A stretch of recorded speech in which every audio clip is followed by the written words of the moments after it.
Hello friends, मैं Shubham Kumar agronomy वाला पर आज हम आप लोगों को बारले के बारे में बताने जा रहे हैं, जो कि यह क्वेश्चन एग्ज़ाम में कई बार पूछा जा चुका है और बहुत ही इम्पॉर्टेंट क्वेश्चन है। इससे एग्ज़ाम में क्वेश्चन आते रहते हैं। तो जो इम्पॉर्टेंट क्वेश्चन होगा मैं उसे रिपीट करके बता दूंगा कि कौन सा बहुत ज़्यादा इम्पॉर्टेंट है।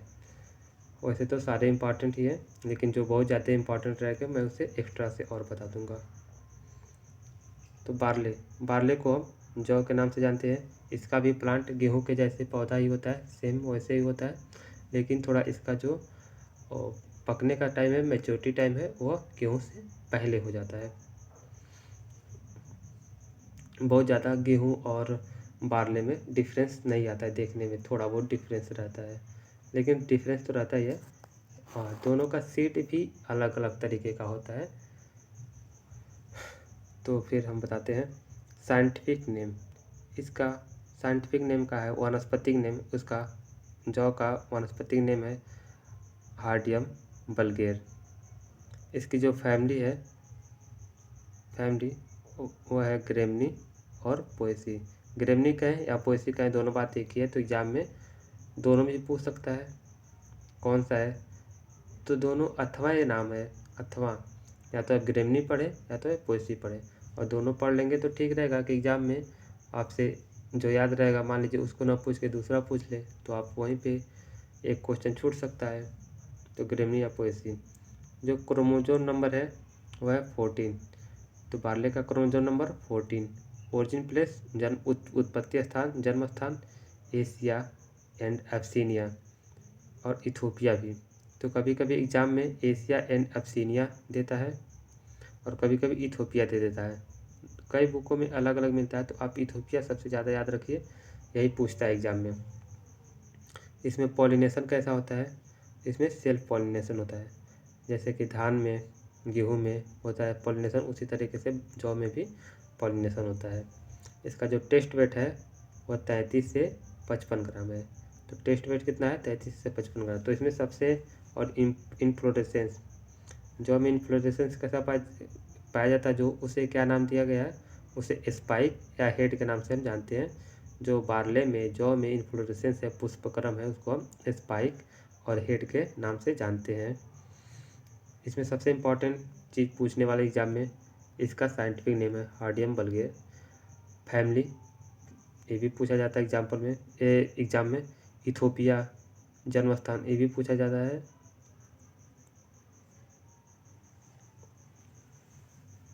इसमें पॉलिनेशन कैसा होता है ये भी पूछा जाता है, ये भी इम्पॉर्टेंट है। और ये इन्फ्लोरेसेंस को स्पाइक और हेड के नाम से जानते हैं। ये बात इतना बहुत ही इम्पॉर्टेंट है, यही बात एग्जाम में ज़्यादातर पूछा जाता है। अब जो जौ है यह रबी सीजन का क्रॉप है और लॉन्ग डे क्रॉप है। रबी सीजन का क्रॉप तो आप जानते होंगे कि जो फसल की बुआई नवंबर में अक्टूबर से लेके अक्टूबर में बुआई होता है, और नवंबर दिसंबर जनवरी फरवरी मार्च के लास्ट और अप्रैल तक कटाई होता है। इसे हम रबी सीजन का क्रॉप मानते हैं, जो ठंडी का सीजन का रहता है। और लॉन्ग डे क्रॉप मतलब कि उस क्रॉप को लगाते समय, लॉन्ग डे क्रॉप वो है जिस क्रॉप को लगाते समय आपका दिन छोटा हो और जब कटाई हो या उसमें मैच्योरिटी टाइम आए तो उस समय दिन लंबा हो, 12 घंटे से अधिक का दिन हो, धूप निकला हो, तो उसे हम लॉन्ग डे क्रॉप कहते हैं। इसकी इम्पोर्टेंस क्या है, इसकी महत्वता क्या है, इसके बारे में थोड़ी सी हम जान लेते हैं।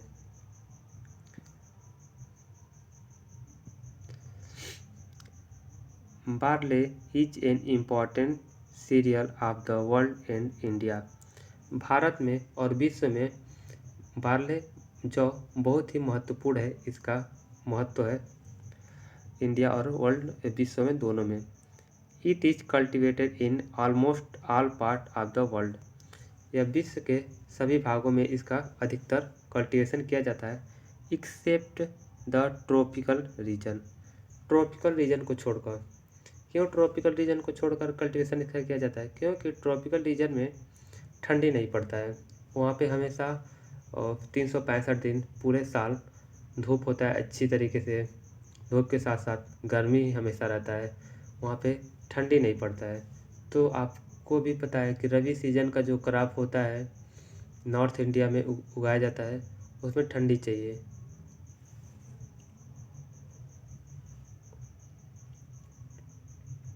गेहूँ हो गया, जौ हो गया, मटर हो गया, चना हो गया, गोभी हो गया, पत्ता गोभी हो गया, ये जो रबी सीजन का एक क्रॉप है, इनको ठंडी चाहिए और ये टेम्परेट ट्रॉपिकल रीजन में ठंडी पड़ता नहीं है, तो इसलिए इस क्रॉप को ट्रॉपिकल रीजन में नहीं हम उगा सकते हैं। Growing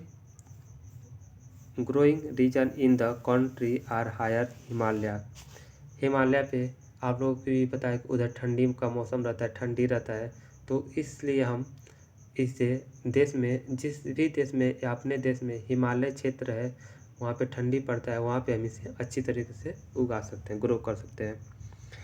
central part of eastern Uttar Pradesh, eastern part of Rajasthan and north west part of north Bihar. तो यही इसमें बताया गया है कि इसमें हम हिमालय वाले एरिया पे अधिकतर उगा सकते हैं। एक और सेंट्रल पार्ट ऑफ ईस्टर्न उत्तर प्रदेश में भी हम इसे उगाते हैं। ईस्टर्न पार्ट ऑफ राजस्थान के ईस्ट पार्ट में भी उगाते हैं इसे, और north west of north Bihar के नॉर्थ वेस्ट में भी हम इसे उगा सकते हैं अच्छी तरीके से। तो इसमें सबसे ज़्यादा इम्पोर्टेंट पूछने वाली बात है कि इसे ट्रॉपिकल रीजन में नहीं उगा सकते हैं। बस आप लोगों को ये इतना बस पढ़ लीजिएगा।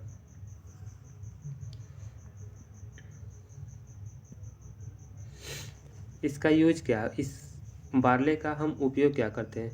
Grain feed to livestock and poultry, ये जो जानवर होते हैं उन्हें खिलाने का काम देता है।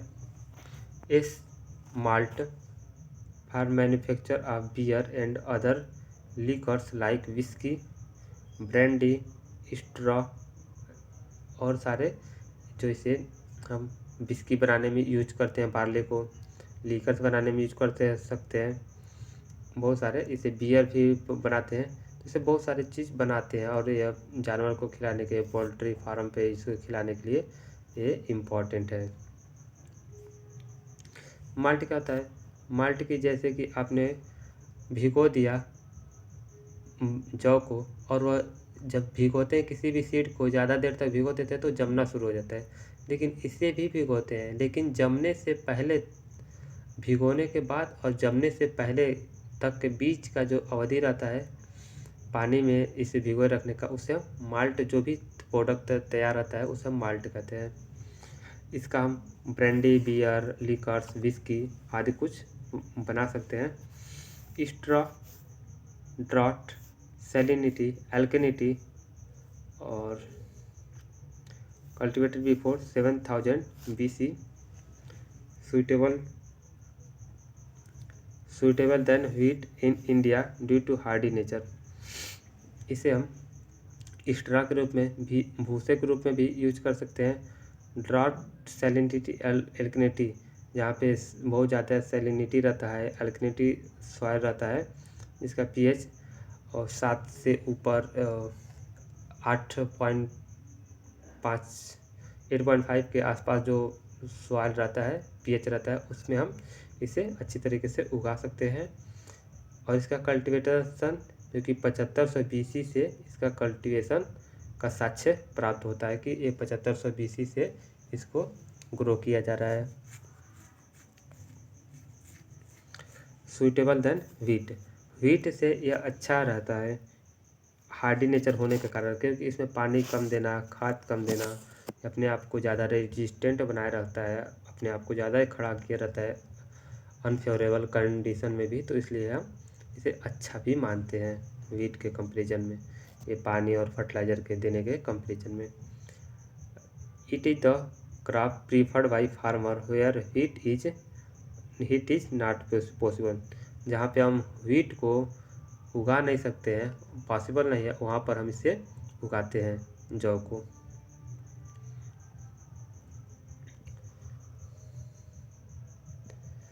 इसमें प्रोटीन कितना पाया जाता है? प्रोटीन 11.6% पाया जाता है। कार्बोहाइड्रेट कितना पाया जाता है? 74% पाया जाता है। फैट कितना परसेंट पाया जाता है? 1.3% फैट पाया जाता है। क्रूड फाइबर कितना पाया जाता है? 3.9% पाया जाता है। एस राख कितना पाया जाता है? 1.5%। तो सबसे ज़्यादा इम्पॉर्टेंट इसका प्रोटीन है और कार्बोहाइड्रेट है और फैट है। यही तीनों सबसे ज़्यादा एग्जाम में पूछता है। तो प्रोटीन कितना है? 11.6%, कार्बोहाइड्रेट 74%, क्योंकि कार्बोहाइड्रेट इतने बहुत ही ज़्यादा पाया जाता है। इतना लगभग किसी क्रॉप में नहीं पाया जाता है, या किसी क्रॉप में पाया जाता है लेकिन इतने के आसपास ही रहता है, लेकिन यह बहुत ज़्यादा है इसमें कार्बोहाइड्रेट की मात्रा। तो इसलिए इसका याद करना ज़रूरी है कि 74% इसमें कार्बोहाइड्रेट पाया जाता है, प्रोटीन 11.6%, फैट 1.3% पाया जाता है। और सबसे ज़्यादा इम्पोर्टेंट इसमें बात है कि यह ब्रांडी, विस्की, लिकर्स, माल्ट बनाने में इसका यूज होता है।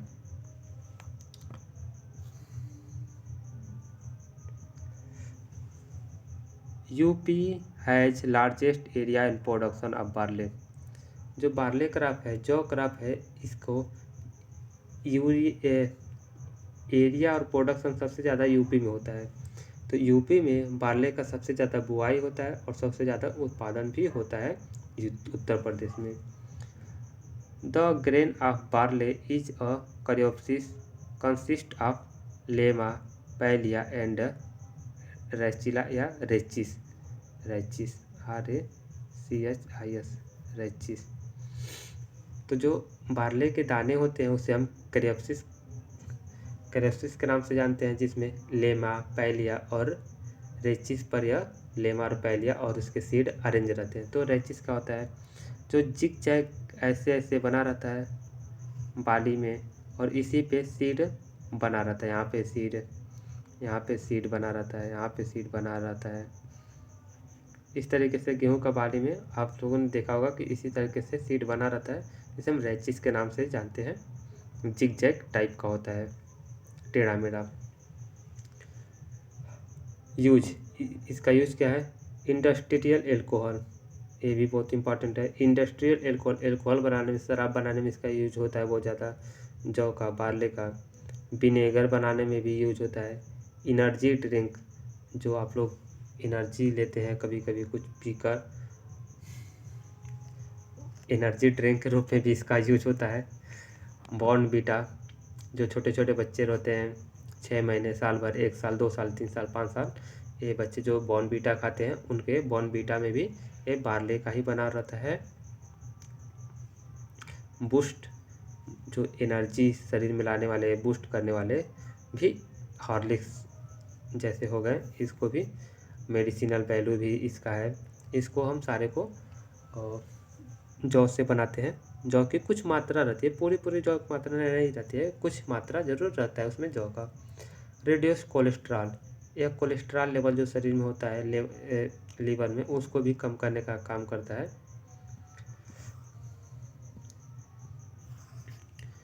It also stimulate fatty acid synthesis in liver में जो सिंथेसिस होता है फैटी एसिड, उसको भी स्टिमुलेट करने का यह काम करता है। तो आप लोगों को सबसे ज़्यादा इम्पोर्टेंट याद रखना है कि इसका यूज क्या है। इसका यूज ही सबसे ज़्यादा और भी इम्पोर्टेंट बन जाता है।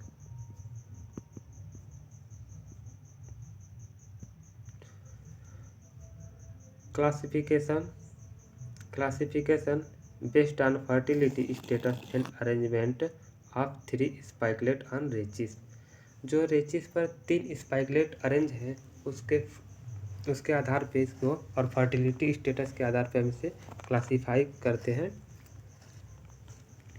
यह क्लासिफिकेशन भी बहुत ज़्यादा इम्पोर्टेंट है, एग्ज़ाम में बहुत बार पूछा जा चुका है। आप BSc कर रहे होंगे तो BSc में भी कई बार MCQ दिया जाता है सेमेस्टर में, तो MCQ में भी ये बात पूछ लिया जाता है। नहीं तो एंट्रेंस एग्ज़ाम में किसी जॉब के आप वैकेंसी का फॉर्म फिलअप करते हैं तो उस एग्ज़ाम में भी पूछ लिया जाता है। तो 2 रो बार्ले, हाँ, तो पहला इसमें 2 रो बार्ले का साइंटिफिक नेम है हार्डियम वल्गेर वैरायटी डिस्टिकॉन। तो सीधे ऐसे एग्जाम में पूछता है तो ये नाम दे देगा टूरो बार्ले और इसी में कई साइंटिफिक नेम दे देगा। तो उसमें आपको बताना रहेगा कि इसका सही क्रम सही मैचिंग कौन सा है। तो टूरो बार्ले का डिस्टिकॉन हार्डियम वल्गेर वैरायटी डिस्टिकॉन है। इसमें सेंट्रल स्पाइकलेट और फर्टाइल, जो सेंट्रल स्पाइक होता है बीच का स्पाइकलेट होता है वह फर्टाइल होता है वाइन, जबकि लेटरल स्पाइकलेट और स्टेराइल, और जो साइड का और स्पाइकलेट होता है वह स्टेराइल होता है, वह अनफर्टाइल होता है। When spike is viewed from top और बॉटम, और जब हम स्पाइक को हम देखते हैं टॉप से ऊपर से बॉटम की तरफ नीचे की तरफ, the spikelet arrangement appears to be in two columns. Each spike produce 15 से 30 करनाल। प्रत्येक स्पाइक में 15 से 30 दाने होते हैं, करनाल होते हैं। और जब ऊपर से नीचे की तरफ स्पाइक को देखते हैं उसके जो बालियाँ रहती हैं उसको हम देखते हैं तो यह 2 रो में अरेंज रहता है, स्पाइकलेट अरेंज रहता है 2 रो में। यह हो गया टूरो बार्ले हार्डियम वल्गेर वैरायटी डिस्टिकॉन के बारे में, ये सारी बात हो गई। अब 6 रो बार्ले के बारे में थोड़ा सा जानकारी ले लेते हैं। 6 रो बार्ले, इसका साइंटिफिक नेम है हार्डियम वल्गेर वैरायटी हेक्सास्टिकॉन। तो इसका 6 रो बार्ले के नाम से जानते हैं। इसका भी ये भी इम्पॉर्टेंट है scientific name. All 3 spikelet are fertile, जो इसमें तीनों स्पाइकलेट होता है वह फर्टाइल होता है। अभी 2 रो जो बार्ले पढ़ा तो उसमें केवल सेंट्रल वाला स्पाइकलेट जो था वो फर्टाइल था, इसमें तीनों स्पाइकलेट फर्टाइल है। ईच स्पाइक प्रोड्यूस 25 से 60 करनाल दाने, जो प्रत्येक स्पाइक होते हैं उसमें 25 से 60 दाने बनते हैं। This species cultivated in India.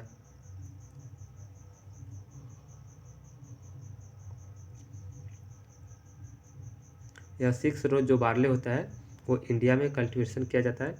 यह है हेक्सास्टिकॉन। ऐसे एग्जाम में पूछेगा कि कौन सा इसमें से इंडिया में कल्टीवेशन किया जाता है और केवल साइंटिफिक नेम ही दे देगा। तो उसमें हार्डियम वल्गेर वैरायटी हेक्सास्टिकॉन इंडिया में कल्टीवेशन किया जाता है, तो ये आपको बताना होगा। उसके बाद से इर्रेगुलर बार्ले, अब तीसरे नंबर पर आता है इर्रेगुलर बार्ले। तो इससे हम हार्डियम इर्रेगुलर के नाम से ही जानते हैं, इसका साइंटिफिक नेम यही है हार्डियम इर्रेगुलर। इसमें सेंट्रल स्पाइकलेट और फर्टाइल, जो सेंट्रल स्पाइकलेट होता है वो फर्टाइल होता है with some fertile and sterile lateral floret, और जो लेटरल फ्लोरेट्स होता है उसमें कुछ फर्टाइल भी होता है और कुछ स्टेराइल भी होते हैं। तो कन्फर्म नहीं बताया जा सकता, तो इर्रेगुलर में कन्फर्म नहीं होता है कि कौन सा अनफर्टाइल है साइड वाले में से, लेटरल वाले में से। अब क्लाइमेट रिक्वायरमेंट की जानकारी लेते हैं। क्लाइमेट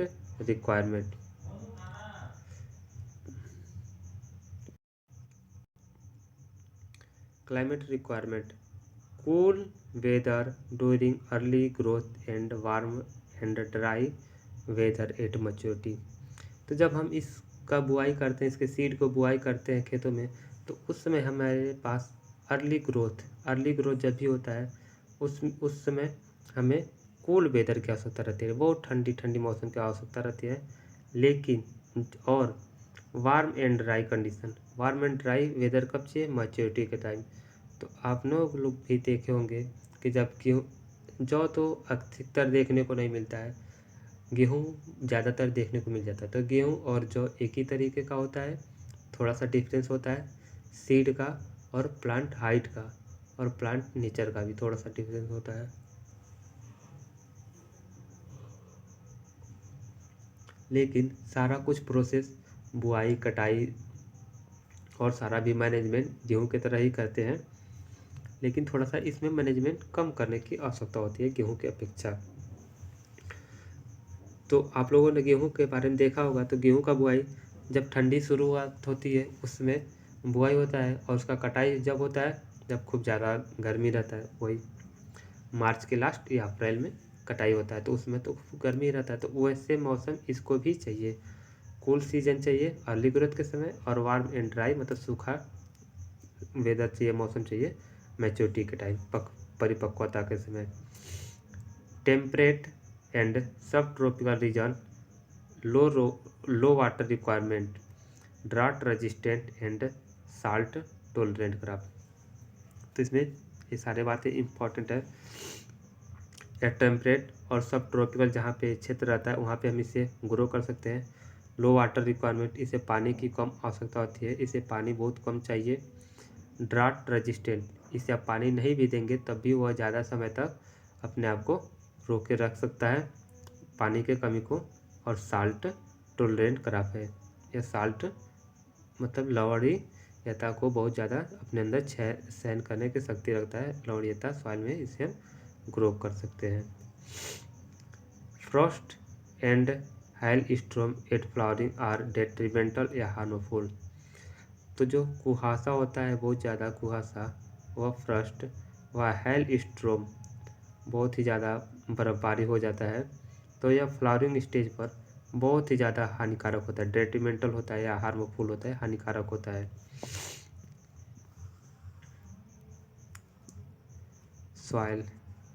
सॉइल की बात करें तो fertile deep loam soil with pH 7 to 8। तो जिस सॉइल का बहुत ज़्यादा फर्टाइल हो सॉइल, उस सॉइल में हम इसे ग्रो कर सकते हैं, और उसकी pH 7 से 8 के बीच होना चाहिए, तो अच्छा तरीके से हम जौ को उगा सकते हैं। Barley grown in high nitrogen of 10 large, जब हम बहुत ज़्यादा नाइट्रोजन का अप्लीकेशन कर देते हैं, खेतों में दे देते हैं जौ के, तो लॉर्ज हो जाते हैं, मतलब कि पौधे बड़े होकर लंबे होकर गिरने शुरू हो जाते हैं। सीड ट्रीटमेंट, जौ का सीड ट्रीटमेंट किससे करते हैं? तो जौ का सीड ट्रीटमेंट हमें करने के लिए कैप्टान और थीरम की आवश्यकता पड़ती है। कैप्टान और थीरम, और यही दोनों चीज़ गेहूं में भी यूज होता है। सीड एंड सोइंग की बात करें तो इरिगेटेड अगर जो रहता है क्रॉप, तो उसमें हम कितना हमें बीज बुआई करना पड़ता है। तो अगर इरिगेटेड एरिया है तो 100 kg हमें सीड चाहिए। जब इरिगेटेड क्षेत्र रहता है उसमें हमें बारले बुआई करना रहता है, तो 100 kg सीड चाहिए। और जहाँ पे रेन फेड वाले एरिया है वहाँ पे 80 से 100 kg। तो बस ये आपको इरिगेटेड और रेन फेड और ये सारे अलग अलग नहीं पूछता है, तो बस पूछेगा आपसे कि बारले का या जौ का सीड रेट कितना है, 1 हेक्टेयर लगाने के लिए हमें कितने सीड की आवश्यकता होती है। तो आपको सीधे बताना होगा 80 से 100 kg। एक नॉर्मल जो भी सीड रेट है वो 80 से 100 kg है बारले के लिए। सोइंग टाइम, बुआई का समय क्या है? 15 अक्टूबर से लेकर 15 नवंबर में हमें बुआई करना रहता है, ये सबसे अच्छा समय रहता है जौ को बुआई करने के लिए। स्पेसिंग बात करें मतलब एक प्लांट से दूसरे प्लांट के बीच की दूरी 22.5 सेंटीमीटर बिटवीन रो टू रो। तो रो से रो के बीच में कितना जगह रहना चाहिए? वह रहना चाहिए 22.5 सेंटीमीटर, और डेप्थ 4 से 5 सेंटीमीटर बिलो द ग्राउंड। जो ज़मीन होता है ज़मीन से 4 से 5 सेंटीमीटर नीचे हमें जौ के सीड को बुआई करने की आवश्यकता होती है। और स्पेसिंग जो चाहिए प्लांट से प्लांट के बीच में वो 22.5 सेंटीमीटर होना चाहिए। वैरायटी, अगर इसके वैरायटी की बात करें जौ की, तो वह है हस्कलेस वैरायटी। सीधे एग्जाम में पूछता है कि जौ की हस्कलेस वैरायटी कौन सी है? वह है करण 18 और करण 19। जो करण 18 और करण 19 वैरायटी है, यह हस्कलेस मतलब इसमें हस्क नहीं होता है, भूसी नहीं होता है इसके दाने के बाहर। हिल्स वाली जो वैरायटी है वह है हिमानी, ढोलमा, कैलाश 6 रो होल्ड वैरायटी है। सबसे बहुत ही ज़्यादा इम्पोर्टेंट वैरायटी है ढोलमा। यह जौ की जो रन फेड जहाँ पे कंडीशन रहता है वहाँ पे के लिए रत्ना या 6 रो होल्ड वैरायटी है रत्ना रेन फेड एरिया की वैरायटी है। तो 6 रो होल्ड वैरायटी है। और विजय, आज़ाद, अमेरू, ये सारे रेन फेड एरिया के लिए वैरायटी अच्छी है। इरिगेटेड जहाँ पे हम पानी चला सकते हैं वहाँ के लिए ज्योति, 6 रो होल्ड वैरायटी है। ज्योति एक वैरायटी बहुत अच्छी है। इरिगेटेड एरिया के लिए रंजीत भी वैरायटी बहुत अच्छी है। इरिगेटेड एरिया के लिए क्रीपर, करण 18 और 19, करण 18 और 19 से फेमस वैरायटी है। डबल पर्पज, जो डबल पर्पज वैरायटी है जैसे कि जिसका फोडर और ग्रेन दोनों ही ज़्यादा उत्पादन हो और दोनों को हम उपयोग करते हैं, तो वैरायटी कौन सी है? रत्ना इम्पॉर्टेंट वैरायटी है। करण 2, 5, 10 ये तो सबसे इम्पॉर्टेंट वैरायटी रत्ना, करण 18, 19, क्लीपर, ज्योति, रत्ना, विजय, आज़ाद, ढोलमा, ये सारे इम्पोर्टेंट ही वैरायटी है। फर्टिलाइज़र की अगर बात करें नाइट्रोजन, फास्फोरस और पोटास की, तो इरिगेटेड एरिया जो रहता है जहाँ पे हम पानी चलाने की सुविधा रहता है उस जगह पे हमें नाइट्रोजन 80 kg, फास्फोरस 50 kg और पोटेशियम 50 kg ये आवश्यकता पड़ता है। तो 80, 50, 50 NPK कितना चाहिए? 80, 50, 50 इरिगेटेड एरिया के लिए। और जो रेन फेड एरिया है, रेन फेड एरिया में हमें 50, 30, 30 nitrogen, phosphorus, potash, nitrogen 50 kg, phosphorus 30 kg और पोटेशियम 30 kg देने की आवश्यकता पड़ता है। अगर लेट सोइंग कर रहे हैं, हम देर से बुआई कर रहे हैं, उसमें 40, 30, 20 40 kg nitrogen, 30 kg phosphorus, 20 kg potash हमें देने की आवश्यकता पड़ता है। तो ये फर्टिलाइज़र उतना इम्पोर्टेंट नहीं है, क्योंकि हम कह रहे हैं कि जो इम्पोर्टेंट होगा वो हम बता देंगे, आप लोगों को पढ़ना होगा तो पढ़ लीजिएगा। वाटर रिक्वायरमेंट, अब पानी कितना कितना देते हैं? वाटर रिक्वायरमेंट, तो 2 से 3 इरिगेशन गिव गुड यील्ड। अगर 2 से 3 सिंचाई करते हैं जौ में तो बहुत ही अच्छा उत्पादन इसका मिलता है हमें। फर्स्ट इरिगेशन अवेलेबल, जब पहला केवल एक ही इरिगेशन अवेलेबल हो हमारे पास तो टिलरिंग स्टेज पर हमें पानी चलाना चाहिए। वो 30 से 35 दिन के बाद आता है बुआई करने के बाद।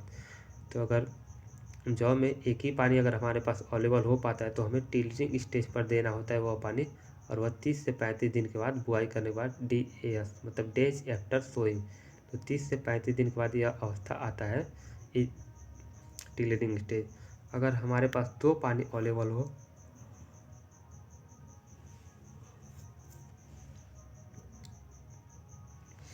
अगर हम 2 पानी खेतों में चला सकते हैं, 2 पानी अवेलेबल हो, तो हमें पहला पानी टिलरिंग स्टेज पर जो कि 30 से 35 दिन पर आता है उस समय एक पानी चलाते देते हैं, और फ्लावरिंग स्टेज पर दूसरा पानी हमें चला देते हैं, तो हमारा क्रॉप अच्छे तरीके से हो जाता है।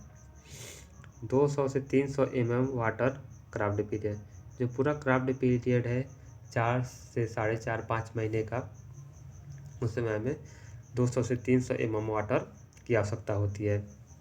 वीड मैनेजमेंट, खरपतवार को कैसे हम मैनेज करते हैं, कैसे रोकथाम करते हैं? तो post emergence herbicide, post emergence herbicide को भी हम यूज कर सकते हैं। तो पोस्ट इमरजेंस हर्बिसाइड में क्या आता है? आइसोप्रोट्यूरान 0.75 किलोग्राम पर हेक्टेयर का यूज करते हैं, प्लस 0.5 किलोग्राम 2,4-D उसके साथ और मिला लेते हैं। तो आइसोप्रोट्यूरान 0.75 किलोग्राम, 2,4-D 0.5 किलोग्राम, 3 से 5 जब लीफ स्टेज होता है जौ का, तो उस समय हमें इसे स्प्रे करने की आवश्यकता होती है, आइसोप्रोट्यूरान और 2,4-D को साथ में मिक्स करके। जब 3 से 5 पत्ती तक निकल आवे और जौ में, तब हमें इसे स्प्रे करने की आवश्यकता होती है। प्री इमरजेंस क्या है? घास जमने से पहले या सीड बुआई करने के बाद से, उसके सीड बुआई करके उसके बाद हम जस्ट स्प्रे कर देते हैं जो खरपतवारनाशी, उसे हम प्री इमरजेंस खरपतवारनाशी कहते हैं। इसमें आता है पेंडिमेथिलिन 1 kg पर हेक्टेयर प्लस 1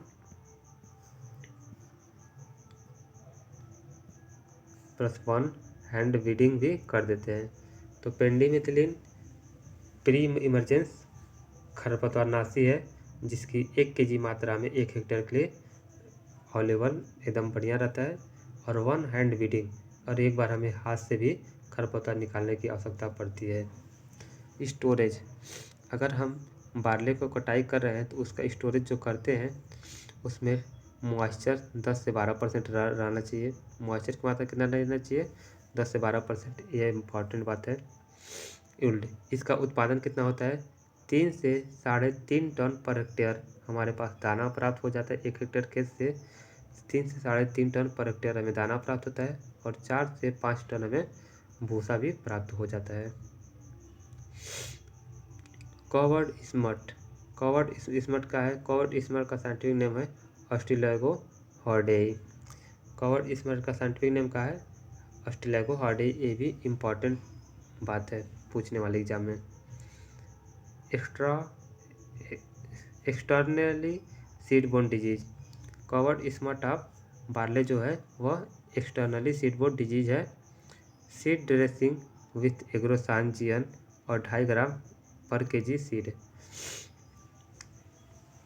2.5 ग्राम दवा लेते हैं और 1 केजी सीड लेते हैं। इसी रेशियो में हम सीड और या एग्रोसान दवा लेकर सीड में मिलाने की आवश्यकता पड़ती है। इस तरह से हम सीड को अपने खेतों में सीड में लगे हुए बीमारी सीड बोर्न डिजीज को हम कंट्रोल कर सकते हैं।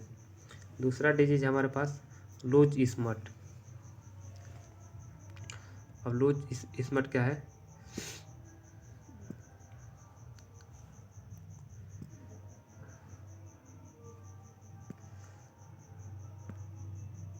लूज स्मट, लूज स्मट का साइंटिफिक नेम है ऑस्ट्रेलियागो नोडा। ऑस्ट्रेलियागो नोडा loose smut, loose smut of barley को हम साइंटिफिक नेम है ऑस्ट्रेलियागो नोडा। या black powder in place of grain, दाने के जगह पर ब्लैक पाउडर भर जाता है ऑस्ट्रेलियागो नोडा बीमारी में। बीटावैक्स 2.5 ग्राम पर केजी सीड, बीटावैक्स 2.5 ग्राम लेते हैं और 1 केजी सीड। इसी रेशियो में लेकर जितना हमारे पास सीड रहता है उससे हम 2.5 से मल्टीप्लाई करके उतना हमें बीटावैक्स की आवश्यकता होती है, सीड में मिला देते हैं। फिर हॉट वाटर ट्रीटमेंट देते हैं 54 डिग्री सेल्सियस फॉर 30 मिनट। तो दाने को हम 54 डिग्री सेल्सियस पर रखकर 30 मिनट के लिए बॉयल करके फिर उसे हम सॉइंग कर देते हैं। तो वह ये लूज स्मट ऑफ वीट से हम कंट्रोल कर पाते हैं अपने फसलों को। इसमें जो पाउडरी मिल्ड्यू रखता है जॉब में उसका साइंटिफिक नेम है एरिसाइफिक ग्रेमिनीस वैरायटी हॉर्डेई। इम्पॉर्टेंट नाम है। तो पाउडरी मिल्ड्यू है जो उसका साइंटिफिक नेम है एरिसाइफिक ग्रेमिनीस और वैरायटी हॉर्डेई। स्प्रे, अगर ये बीमारी हमारे खेतों में लग जाते हैं पाउडरी मिल्ड्यू तो हमें स्प्रे करने की आवश्यकता होती है। सल्फर फंजीसाइड, सल्फर फंजीसाइड हमें स्प्रे करने की आवश्यकता होती है। काराथेन, उसका सल्फर फंजीसाइड में काराथेन नाम का आता है। मोस्ट इम्पॉर्टेंट MCQ, अब तक एग्जाम में जो भी पूछा गया है उसको हम बताते हैं। सोइंग टाइम ऑफ हिली जोन, जो पहाड़ी क्षेत्रों पर अगर हम बुआई करना रहता है जौ का तो वो कौन सा समय है? वह है अप्रैल से मई। अप्रैल से मई में हम बुआई करते हैं हिली एरियाज पर गर्मियों में। क्रिटिकल स्टेज ऑफ बार्ले, कब हमें पानी देने की आवश्यकता रहती है, कब क्रिटिकल स्टेज आता है?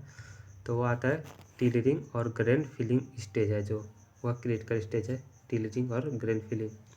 CRI स्टेज, CRI स्टेज कब आता है? वो 25 से 30 दिन के बाद आता है बार्ले में। Non shattering hybrid and frost tolerant, non shattering hybrid और फ्रॉस्ट टॉलरेंट यह किस वैरायटी में पाया जाता है? वह BSH46 में यह पाया जाता है। इस तरीके का nature non shattering hybrid and frost tolerant. Variety suitable for both fodder and grain, वो कौन सी वैरायटी है जिसमें चारे भी पाए जाते हैं और दाने भी पाए जाते हैं अच्छी मात्रा में? वह है केदार। तो केदार वैरायटी इंपॉर्टेंट हुआ।